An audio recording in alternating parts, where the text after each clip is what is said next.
Un saludo a todos nuestros amigos jurídicos y bienvenidos a una nueva edición de nuestro canal Edu Derecho. Hoy en nuestro canal Edu Derecho vamos a hablarles de las medidas cautelares. Habrán escuchado ustedes por ahí que mientras dura el proceso antes de que el juez dicte sentencia final, pues puede dictar mediante auto medidas provisionales para garantizar la eficacia, el cumplimiento de la futura sentencia que se vaya a dictar sobre el objeto del asunto. Estas son las medidas cautelares con el fin de garantizar que no se frustre la futura sentencia. Entonces vamos a hablar de ellas también, los tipos de medidas cautelares y las vicisitudes que puede haber entre todos esos tipos de medidas cautelares. Hoy en nuestra cuenta Edu Derecho. Las medidas cautelares son una clara manifestación de lo que es la potestad jurisdiccional en su función de juzgar y hacer ejecutar lo juzgado. Y como hemos dicho, sirven para garantizar el proceso penal, garantizar que la futura sentencia que se dicte sobre el fondo del asunto sea eficaz, se pueda cumplir y que no sea inútil. Imagínese usted un señor que está siendo procesado y sabe que la sentencia que se vaya a dictar sobre el fondo del asunto pues le va a afectar negativamente, va a ser condenado. Entonces huye del país en el que está siendo procesado, de la ciudad en la que está siendo procesado, o simplemente transmite sus bienes a terceros para que no pueda hacer frente a los costes procesales o a la indemnización por daños y perjuicios que puedan reclamarle en la futura sentencia. Entonces, en evitación de eso, pues el legislador penal ha adoptado una serie de medidas para evitar estas situaciones. Por eso tenemos medidas cautelares personales y medidas cautelares reales que recaen sobre el patrimonio de las personas. Hay dos tipos de medidas cautelares, las medidas cautelares personales y las reales. Las medidas cautelares personales son aquellas que sirven para garantizar la presencia del procesado o del investigado en el proceso penal durante el tiempo que transcurra y también para evitar la evasión de la justicia huyendo el procesado o simplemente desapareciéndose. En ese caso, esta medida tiene unas características. La primera es la jurisdiccional, es decir, solo pueden ser adoptadas por el órgano judicial, pero no de oficio, sino a instancia de parte, que puede ser el Ministerio Fiscal o la parte agraviada, ¿vale? Otra característica es la temporalidad, y es que estas medidas desaparecen con el paso del tiempo, ya sea porque ya no son necesarias o cuando transcurre el tiempo exigido por la ley para su vigencia. Y también la proporcionalidad, es decir, no se puede imponer una medida cautelar más gravosa que el mismo delito, y también son medidas que deben tener conexión con la acción, o sea, el proceso penal, de tal modo que cuando se dicta sentencia, pues pueden desaparecer si se absuelve al investigado o simplemente pueden convertirse en ejecutivas, ¿vale? Cuando se dicta la sentencia. Y también debe haber una homogeneidad, es decir, las medidas cautelares deben estar acorde al delito del que se le acusa al procesado. Por ejemplo, no se puede interponer, o sea, no se puede adoptar una medida cautelar de privación de libertad cuando el delito del que se le acusa, pues, no prevé como pena la privación de la libertad. Dentro de las medidas cautelares personales tenemos la prisión preventiva y la libertad provisional. La prisión preventiva o prisión provisional consiste en privarle de libertad al procesado o investigado durante el tiempo que establezca la ley. En ese caso sirve para, como he dicho, garantizar su presencia ante el órgano judicial siempre que lo requiera el juez. También sirve para que se pueda realizar el juicio con todas las fuentes, es decir, evitar que el procesado pueda borrar las fuentes de pruebas, y también sirve para que no pueda reincidir en los hechos delictivos, es decir, que no pueda cometer otros hechos delictivos o los mismos hechos delictivos de los que se le están investigando o por los que está siendo procesado. Y también sirve para que no pueda realizar actos contrarios a los bienes de la víctima. En este caso, ¿cuánto tiempo duran las medidas cautelares? Sobre todo estas que son de prisión preventiva. Tienen un máximo de 2 años si estamos ante delitos cuya pena de prisión es más de 3 años, ¿vale?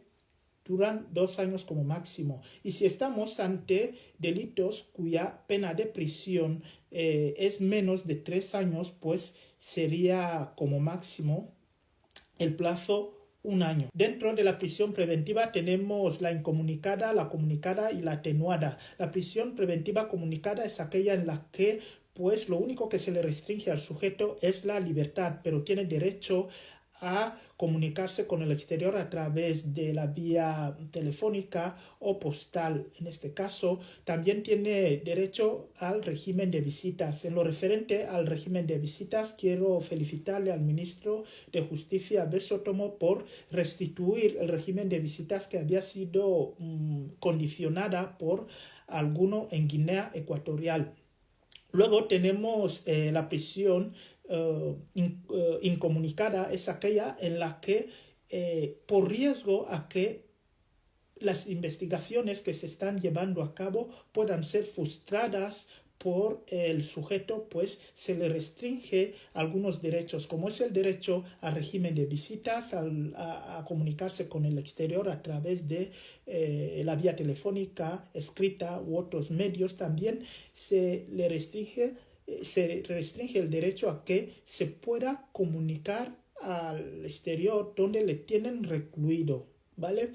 En este caso, de carácter general, no puede ser superior a 5 días. También tenemos la prisión preventiva atenuada. Es aquella en la que por razones de enfermedad grave, pues no se le puede internar en un centro penitenciario a un sujeto. En este caso, tendrá que cumplir la prisión preventiva en su domicilio, pero de manera controlada.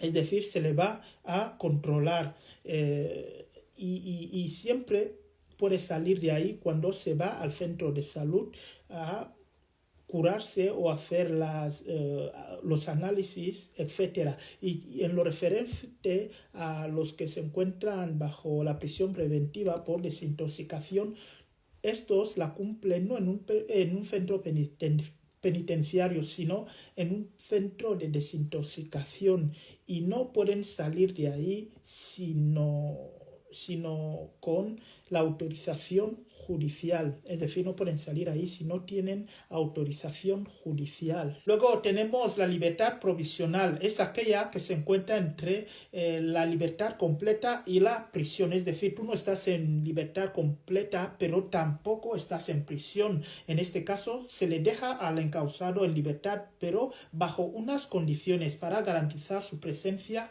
en el proceso penal. Ahora bien, los derechos que se le restringe son los siguientes. Debe personarse físicamente ante el juez siempre que lo requiera. Puede prestar una fianza con el fin de que esté presente, como he dicho, durante el proceso penal. Y también hay que decirles que esta fianza es en acorde a su capacidad económica. Es decir, por ejemplo, a Dani Alves se le impuso 1 millón de euros porque se tuvo conocimiento de su capacidad económica, pero una persona que cobra el salario mínimo interprofesional o un poco más, no se le puede imponer 1 millón de euros como fianza, ¿vale? Es esto. Ahora bien, si no comparece ante el órgano judicial cuando lo requiera el juez, pues el Estado se queda esta fianza y este señor vuelve otra vez a ser recluido en el centro penitenciario, es decir, vuelve a la prisión. Es lo que hay. En ese caso también se le puede retirar el pasaporte con el fin de que pues no salga del país.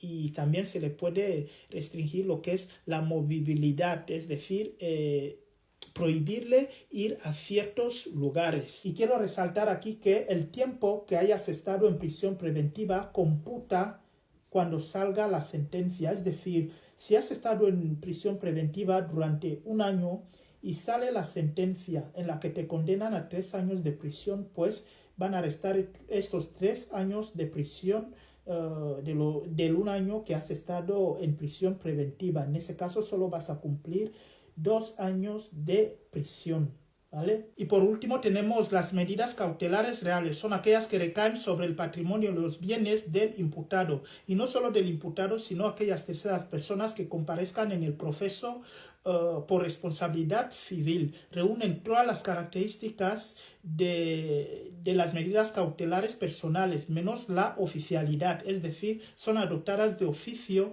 por el juez y no como pasa en el proceso civil o con las medidas cautelares personales que son adoptadas a instancia de la parte. En otras palabras, para que nos entendamos, en el proceso civil, quien solicita las medidas cautelares y también en las medidas cautelares personales, quien solicita las medidas cautelares es la parte, que puede ser el Ministerio Fiscal o la parte agraviada. Ahora bien, en las medidas cautelares reales, quien adopta de oficio sin necesidad de que se lo pida el Ministerio Fiscal o la parte agraviada es el juez. Eso pasa en las medidas cautelares reales. El embargo tiene una característica subsidiaria a la fianza, es decir, si no se cumple con la fianza, si no se paga la fianza, pues te embargan los bienes. En este caso, quien tiene que señalar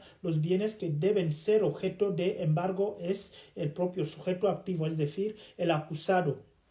En caso de que los haga y no sean suficientes para hacer frente a las responsabilidades pecuniarias que deriven del proceso, será el juez quien los designe. Ahora bien, también se pueden intervenir los vehículos de motor para hacer unas investigaciones,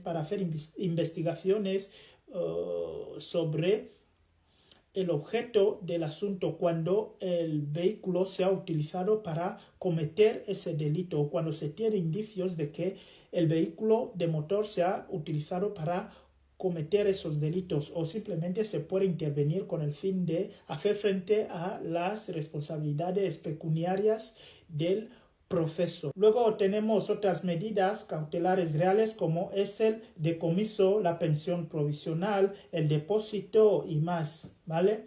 Hasta aquí hemos llegado y muchas gracias por la atención dispensada. Nos vemos en la próxima cita.